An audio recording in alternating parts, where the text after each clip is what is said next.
гайдтайгаа хамт малчин өргөл дээр гард ирлээ. Одоо болохоор яг Алтай там богдыг манай гайд цацаа гэгч маань яг дэлгэнгүү тайлбарлах болно. За цацаа гэгч тайлбарлаарай. Сайн байцгаана уу. За битгэд малчин өргөл буюу 70 түвшнээс дээшээгээ 4050 м-ийн өндөрт гарч ирсэн байна.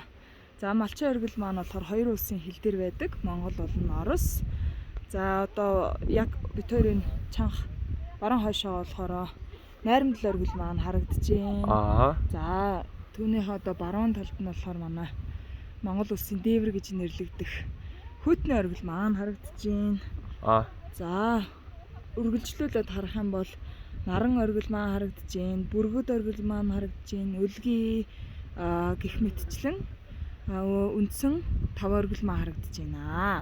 За цаашлаад ингээд Алтай таван богдын уул нурууд маань ингээд гой харагдчихээн. Азар битгэд аягүй гой цэлмэг өдөр гарч ирлээ. За та хэдмээ харж байгаачлан аягүй гой цэлмэг үүс маань уусын арагаар хоноглоод өстө цэлмэг аягүй гой өдөр байлаа. За тэгээд Оросын хил чинь тэнд байгаа лөө. За Оросын хил маань Орос одоо ерөөсөн малчин өргөлийн маань баруун хойшоогоо болохоор Оросын хил маань харагдаж байгаа. Ерөөсөө ингээ Орос Монголын хилийн заг дээр байна гэж ойлгож байна. За найрамдал өргөл маань өөрөө гурван улсын хил дээр байдаг учраас найрамдал гэсэн нэр авсан байгаа тий.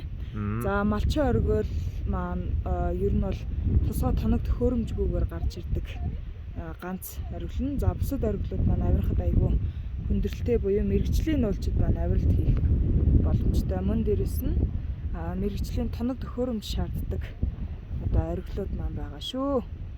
За юу Горны Алтай гэдэг нь яг тэнд байгаа юу? Тий, ер нь бол Горны Алтай гэдэг маань баруун хойшоогоо байгаа. Баруун хойшоогоо байгаа гэсэн үг үү?